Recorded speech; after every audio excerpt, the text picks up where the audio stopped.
We've got a real treat on this Week 11 Sunday night matchup as the Detroit Lions take on the Philadelphia Eagles. These teams seemed to be on a collision course in the playoffs last year before Detroit got bounced by the Commanders. Which of these teams will emerge from this matchup as the team to beat in the NFC? We'll see in the simulation, but first, let's get behind the bar and make our drink the Last Eagle. This matchup absolutely feels like a potential playoff preview, just two absolute juggernauts going at it. We've had some pretty good Sunday night matchups so far this season, but this one may just take the cake if I do say so myself. We're going to start off with Philly's namesake cocktail, the Eagle. Now, the Eagle cocktail actually predates the football team by about 28 years, first appearing in print in 1905. This drink comes to us from New York City's Hoffman House Hotel, and while the drink did briefly disappear during Prohibition, it popped back up in 1933, the same year that the Eagles came to be. This drink is essentially just a gin martini, but with a bunch of extra modifiers added on. Still that gin and dry vermouth base, but now with dashes of absinthe, simple syrup, orange, and Angostura bitters. The addition of the absinthe actually gives this drink a light green hue, making it an even better representative for the Eagles. Now the Eagles may have gone first, but it's Detroit with the last word. The last word, a drink referred to by many as the perfect cocktail, is an equal parts concoction consisting of gin, green chartreuse, maraschino liqueur, and lime juice. Now that reputation hasn't stopped countless bartenders from putting their own personal spin on it, often by switching out the base. For example, if you swap out the gin for bourbon, then you get a paper plane. Now some Seahawks fans may take issue with me using the last word for Detroit, and to understand why, we've got to take a look at this drink's history. This drink was created around 1915 at the Detroit Athletic Club, likely by bartender Frank Fogarty. The drink was popular enough to stick around through Prohibition and even made its way into that wonderful 1951 cocktails book, Dave Saussier's Bottoms Up. But that really kind of marked the end of the drink's relevance, at least until Murray Stetson of Seattle's Zigzag Cafe rediscovered the drink during the cocktail renaissance. And that's really where this drink kind of blew up and proliferated rapidly, so much so that it's more strongly associated now with Seattle than it is with Detroit. But hey, this drink came from the 313, and that's good enough for me. So each of our drinks involved in this matchup feature a difficult to obtain green spirit. So ultimately the question is going to be, do I shell out $70-something for a bottle of green chartreuse, or do I try to track down absinthe or an absinthe substitute? Ultimately, I'm a baller on a budget, so the final spec that I went with is 1 ounce of our gin. This is the Botanivore gin that I really love. It's super herbal, super botanical, a really kind of punchy gin. 1/4 ounce of absinthe. Now, technically, this is not a full-proof absinthe. Those tend to be up around like 50-60% ABV. This is technically an absinthe-flavored liqueur, but it does still have wormwood in it, which is the main ingredient that gives absinthe its sort of distinct flavor profile. So I did a bunch of research online. They basically said, yes, you can effectively treat this as an absinthe, even if it's not technically like traditional absinthe. So a mere 1/4 ounce of that, because this is a very potent flavor. Give it a little bit of green color to this drink. Then 1/2 ounce of dry vermouth. Whoop.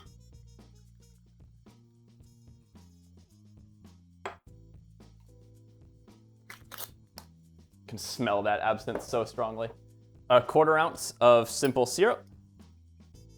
A little bit of sweetness for this drink.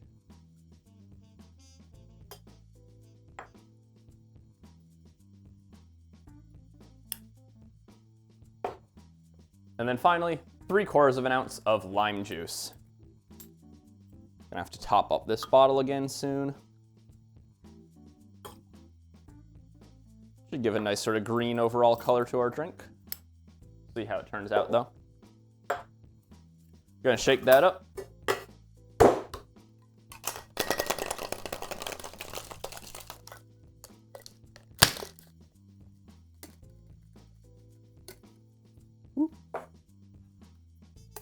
We're gonna strain that into our little Nick Nora glass. I specifically spec'd this drink to be able to fit in a Nick Nora glass, because I like using them. I don't get to use them often. Also, apologies for the scuffed-ass lighting setup. Daylight savings time is a bitch and hates me and my time management skills. But regardless, this is our last eagle. Let's give it a try.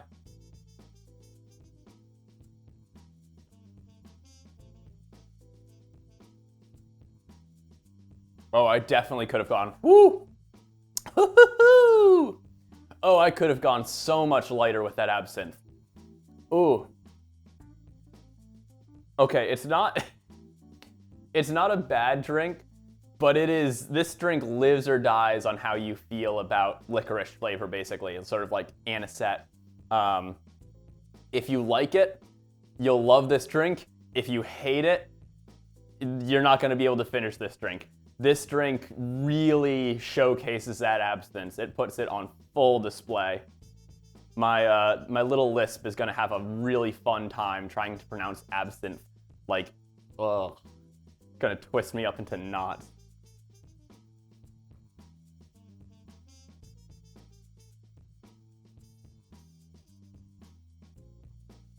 Yeah, it's honestly kind of absurd how much that just completely takes over the drink. Surprisingly, like, this Botanivore is like a very punchy, it's a very strong gin, completely washed out in this drink. It does not come through, like, at all, which is really shocking, because, like, it takes a lot to bury this gin, but just that 1/4 ounce of absinthe, it just, like, washes it straight out. It's like, no, fuck you, you're tasting me now. Really, the only ingredient in this drink that really stands up to it is the lime juice, and that's because it's not kind of like it's not the flavor of the lime juice that's standing up to that absinthe flavor. It's the acidity of it and the sort of like sharpness and like bite that it brings. You know, you get the sensation of the lime juice, even though the flavor profile is still very much being dominated by that anise flavor. Anise? That's another one of those words that goes back and forth.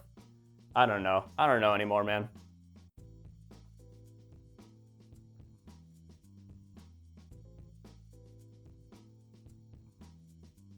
Yeah, it's kind of crazy, honestly. Like, there's not actually a huge amount to break down in this drink. I thought there was going to be some really interesting interplay, you know, between the gin and the vermouth, and then the absinthe. I thought we were going to get a really fun kind of combo of flavors there. But that absinthe is just so strong, and it just completely wipes them all out. And it's just kind of like, yeah, you get some like nice, refreshing, you know, licorice kind of flavors up front. And then that fades into this sort of tail of, you know, like that acidity. I will say, I think the sweetness and the acidity levels, like, I think this is a balanced drink in terms of sort of those three fundamentals, right? That's why I keep going back in, because it is legitimately quite refreshing. You know, it goes down quite smoothly.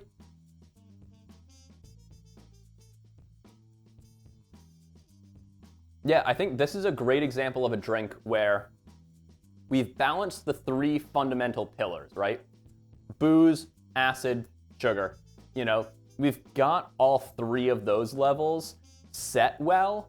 And then, but like the flavor just kind of falls flat. So it's still a very easy, I'm not gonna call it easy to drink, because if you don't like licorice, then you'd hate this drink and it would not be easy to drink in the slightest. But you don't have to love licorice to find this an easy to drink, right? You just have to not hate it. And so it's like, because those sort of, you know, the foundations of this drink are so stable, it's quite easy to go back in for another sip, but it's just disappointing because you don't really find anything when you go back in for that second sip. You know, you're like, oh, this is like cool and refreshing, and it's got a good bit of bite to it. Let me see if I can pick out any sort of flavor notes. And then you have a sip and you're just like, nope, still tastes like that absinthe. Yeah, I mean, and it's a good absinthe. I'm very happy that I went with this bottle. I think it does sort of exactly what I want an absinthe to do. First time I had it was at a lovely Belgian bar here in DC, up by Georgetown. You know, I am an absinthe enjoyer. I'm also a licorice hater, which is a very strange place to be in. I like drinking the flavor, I don't like eating the flavor. Don't ask me to explain. I don't know why my taste buds are like that. They just are. But so like I'm enjoying this drink because I enjoy that flavor, but this is very much kind of like a C+, B- kind of drink where it's like, yeah, technically you did what you were supposed to do, but like in a really disappointing way.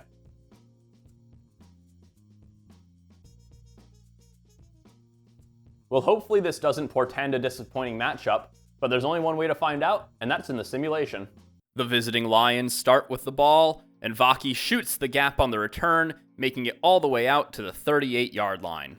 Detroit's offense keeps up that momentum in their opening drive, making it all the way down to the 1-yard line, where Goff sneaks right in over top of Glasgow for the first TD of the game.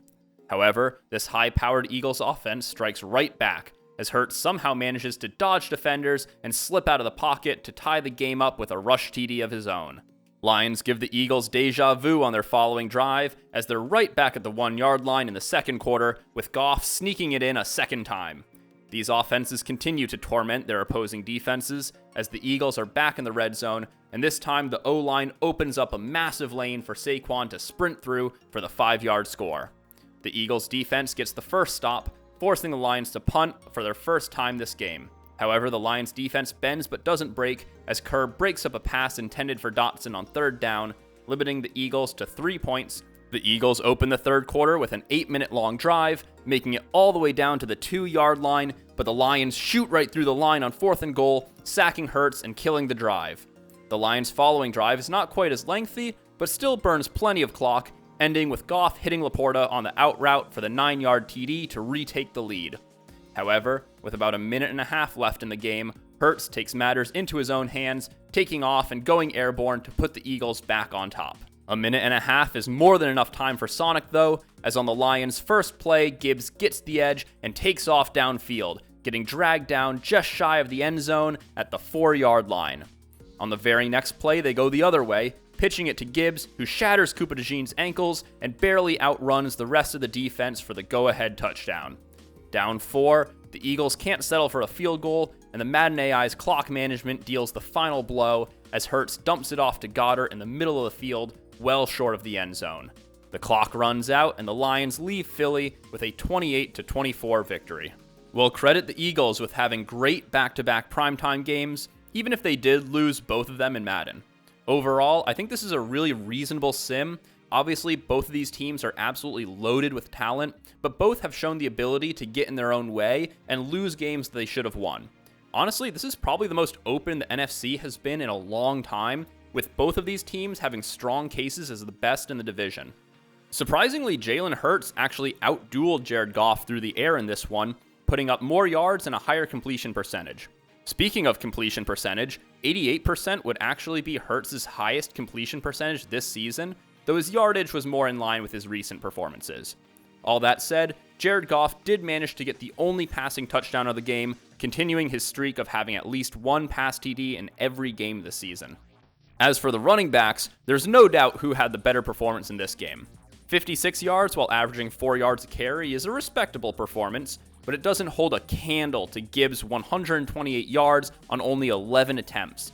Both Barkley and Gibbs did find the end zone once though, so at least Saquon gets points for red zone efficiency. As for Hurts, this is actually the opposite of what we usually see with quarterbacks in Madden. We've seen so many where the quarterback scrambles way more than usual, racking up massive yardage in the process. For Hurts, 9 rushes is actually a little bit below his average, but 81 yards is way above it. I think this is because his rushes in Madden are true scrambles, while a lot of his rushes in reality are tush pushes, which obviously go for far fewer yards than your usual QB scramble. Also, Madden doesn't know what the fuck a running back committee is, so Demo only gets 1 carry. Well, despite the solid QB performances, both of these teams actually really spread the ball around, so no 100-yard receivers here. Jahan Dotson actually came the closest with 94 yards on 5 catches, but it's Sam Laporta who gets the award for best fantasy performance, hauling in 6 receptions for 63 yards and a touchdown for good measure. Now down at the bottom of the stat sheet, we see one of the funniest stat lines in Madden.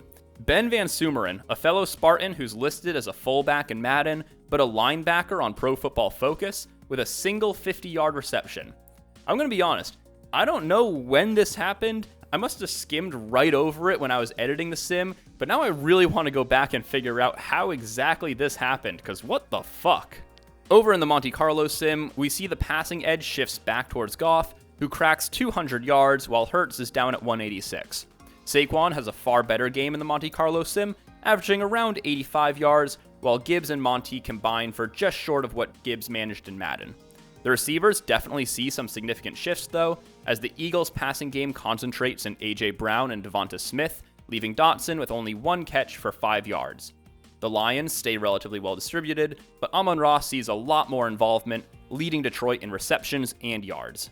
As for the results, this is a pretty standard distribution of results, but with a far higher average than most Monte Carlo games. The most common result for most Monte Carlo sims is a 14-14 tie, but this one is a 21-21 tie, likely reflective of all of the offensive firepower on these two teams. However, averaging all 10,000 games breaks the tie, giving us a final score of Eagles 21, Lions 19. Do you agree with the simulations, or do you envision a different future? I'm looking forward to hearing your thoughts down in the comments. As a reminder, our drink for this matchup is the Absinthe-dominated Last Eagle. If you make it, please let me know what you think, and I'd love to hear your suggestions for what drink should be your team's representative. Stay curious, stay thirsty, and I'll see you in the next one.